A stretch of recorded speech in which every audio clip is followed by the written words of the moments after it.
तो आज रामपाल जी का भी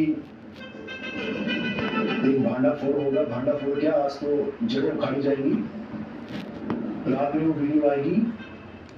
हो सकता है 2 पार्ट बन जाए, क्योंकि इतना मसाला है, इतना मसाला है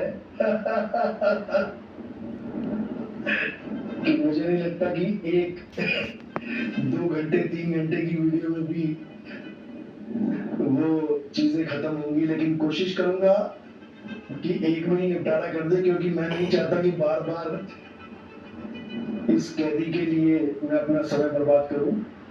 लेकिन दुख भी होता है जो लोग इसके झांसे में फंस जाते हैं, अपना अनमोल जीवन बर्बाद करते हैं, दुख भी होता है। इसीलिए मुझे ये समय देना पड़ रहा है, नहीं तो मैं इसके लिए स्पेशल कभी वीडियो तो कभी बनाऊं ही ना, क्योंकि जितना बताना था मैंने बता दिया है, जितना सत्संगों में इसका भेद खोलना था मैंने खोल दिया है।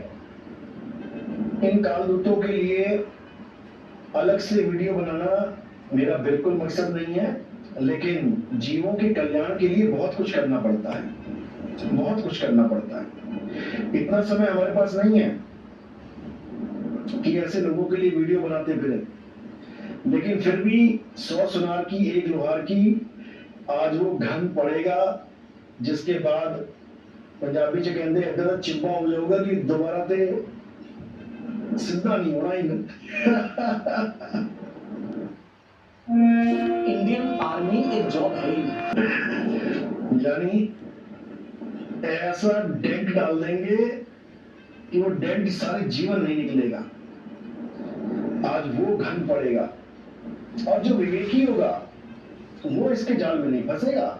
हाँ, जो अविवेकी है उनकी तो भीड़ लगती रहेगी, मेरा कान ठीक कर दो, मेरी आंख ठीक कर दो, मेरा नाक ठीक कर दो, मेरी किडनी ठीक कर दो, मेरा फेफड़े ठीक कर दो, मेरा गुर्दा ठीक कर दो।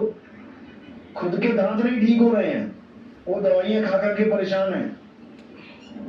पायरिया रोग लगा हुआ, दांतों से खून आता है, वो ना ठीक हो रहा है, लेकिन लोगों के कैंसर ठीक कर रहे हैं महाराज जी। खैर कोई बात नहीं, आज आंखें खोलने वाला सत्संग आएगा, और इस हंस मुनि कालदूत का खेल हमेशा के लिए खत्म हो जाएगा। कोई भी इंसान जो इससे नाम लेने वाला होगा, अगर एक भी वीडियो हमारी ये एक बार भी देख लेगा जो आज मैं डालूंगा, मजाल है कि इससे नाम दीक्षा ले ले। ऐसी बुद्धि जागृत कर देंगे, ऐसा नीर छीन कर निबेड़ा करना सिखा देंगे कि उसको कोई ठग नहीं पाएगा। ये वादा है नितिन दास का। तो खैर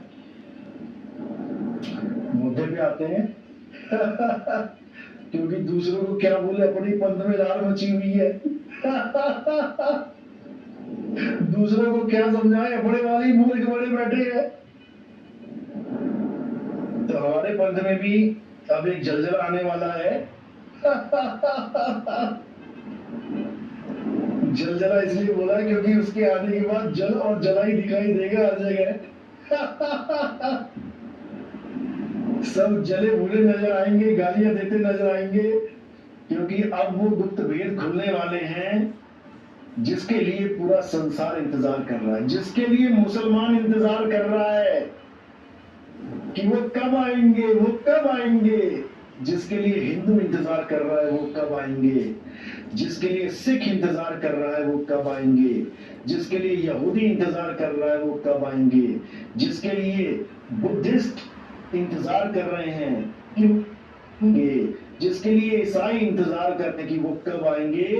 अब वो भेद खुलेंगे जो तुम्हें बताएंगे कि वो कब, कैसे और कहां आएंगे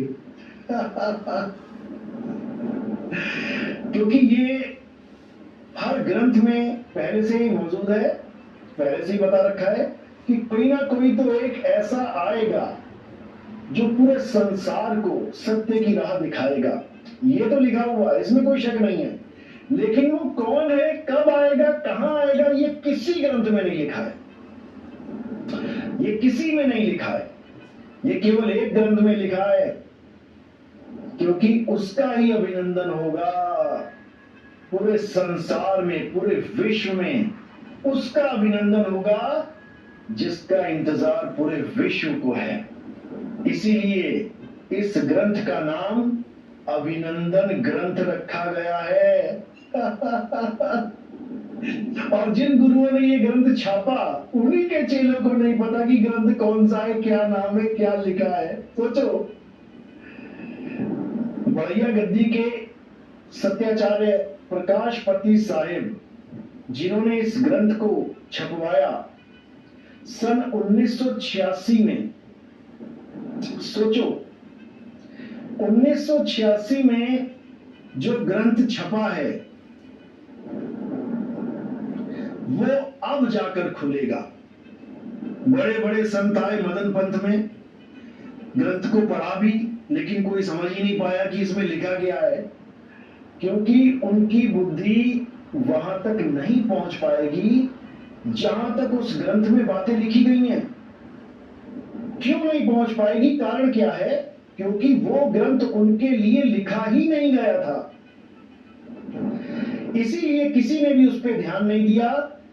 किसी संत ने, किसी महंत ने उस ग्रंथ को दोबारा छापने की जरूरत ही नहीं समझी, क्योंकि अगर उनको समझ में आ जाता तो मुझे नहीं लगता कि बाकी किसी ग्रंथ को छपवाते। इसी को धड़ाधड़ छपवाते, इसी को इतना प्रचार कर देते कि पूरे विश्व में पता लग जाता कि वो आने वाले हैं, वो कहां आने वाले हैं और कब आने वाले हैं, और वो आके अपना काम कैसे करेंगे, कैसे आएंगे, कहां बैठेंगे, कैसे अपना कार्य करेंगे, कैसे संसार को एक करेंगे। ये सब लिखा हुआ उसमें, सब कुछ। समझो,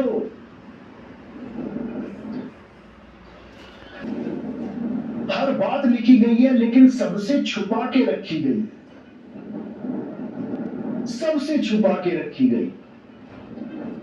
मुझे इतने साल हो गए, अभी तक मैं केवल 2 बार इस ग्रंथ के दर्शन कर पाया हूं। एक तो हमारे ही आश्रम का जो साधु था, उसने ये ग्रंथ मुझे दिखाया था पहली बार, जब मैंने बताया था कि जब मैं नाम दीक्षा लेने गया था तो ये ग्रंथ केवल मुझे ही दिखाया उन्होंने, बाकियों को समझ में नहीं आया होगा। जब मैंने वो ग्रंथ पढ़ा तो मैं हिल गया। मैंने कहा क्या बात है भाई, यही तो है जिसका सबको इंतजार है। तो मैंने उस ग्रंथ की कुछ फोटोज खींच ली थी, क्योंकि वो बाबा जी हमें ग्रंथ देना नहीं चाहते थे, और दिया भी नहीं उन्होंने। और अच्छी बात है नहीं दिया, क्योंकि हर चीज का एक समय होता है। तो आपको दिखा दूं मैं कौन है वो, ये आप देखेंगे। इनके द्वारा मुझे पहली बार वो ग्रंथ मिला पढ़ने के लिए। इनका नाम है देवादास। तो ये किताबों के शौकीन थे। इनके पास वो किताब पड़ी हुई थी, ग्रंथ पड़ा हुआ था। इन्होंने मुझे दिया नहीं, मुझे केवल पढ़ने के लिए दिया कि आप पढ़ लो और वापस कर दो। तो मैंने उसकी कुछ फोटो खींच ली थी, लेकिन सब फोटो नहीं खींच पाया था मैं। जो जो मुझे इंपॉर्टेंट लगी उस वक्त मैंने ले ली, पूरी A to Z नहीं मैं फोटो खींच पाया था। तो वो मैंने वापस कर दिया। और वो फोटो मैंने 2010 में खींची थी। सोचो, 2010 में जो मैंने फोटो खींची थी अभिनंदन ग्रंथ की, उसका सत्संग मैंने 31 दिसंबर के दिन 2010 में जो मैंने फोटो खींची थी, उस फोटो में जो वाणी थी उसका सत्संग मैंने 2020 31 दिसंबर को किया था। क्योंकि मुझे पता था कि ये क्या चीज है मेरे हाथ में। लेकिन मैंने कभी भी इन 10 सालों में, 2010 से लेके 2020 तक, मैंने कभी उस ग्रंथ के बारे में किसी से जिक्र ही नहीं किया। केवल एक बंदा था जिससे मैंने जिक्र किया, और वो ग्रंथ पढ़ के वो भी भ्रष्ट हो गया, क्योंकि वो उन वाणियों को तोड़ मरोड़ने लग गया। याद रखो, अगर वाणी को कोई तोड़ेगा गुनाहगार हो जाता है, वो गुनाहगार है। तो वो बंदा ऐसा भ्रष्ट हुआ कि वो पंथ से ही बाहर हो गया। समझो, क्योंकि कबीर साहब बिल्कुल नहीं चाहते कि हमारी वाणी के साथ कोई छेड़छाड़ करे। गरीबदास जी के ग्रंथ में वाणी से एक इंसान ने छेड़छाड़ करने की कोशिश करी, उसको अधरंग हो गया, लकवा मार गया उसे। समझ लो, श्री गुरु ग्रंथ साहब की वाणी से एक इंसान ने छेड़खानी करी, उसका नाम ही हटा दिया गया अरदासों से। मिट्टी मुसलमान की, इसकी जगह उसने क्या लिखने की कोशिश कर दी, मिट्टी बेईमान की, क्योंकि उस वक्त मुसलमानों का राज था और वो डर गया कि मिट्टी मुसलमान की। अगर की वाणी है ये, वाणी के साथ छेड़खानी नहीं चाहिए,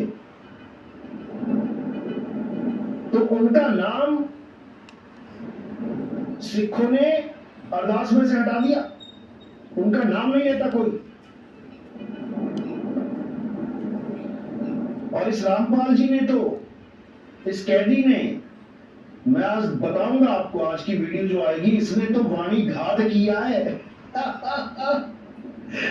वाणी छेड़खानी छोड़ो छोड़ो, इसने तो किसी की गर्दन काट के किसी की लगा दी। इतना बुरा हाल किया इसने, वाणी के साथ घात किया इसने। आज इसका पूरा खुलासा करेंगे।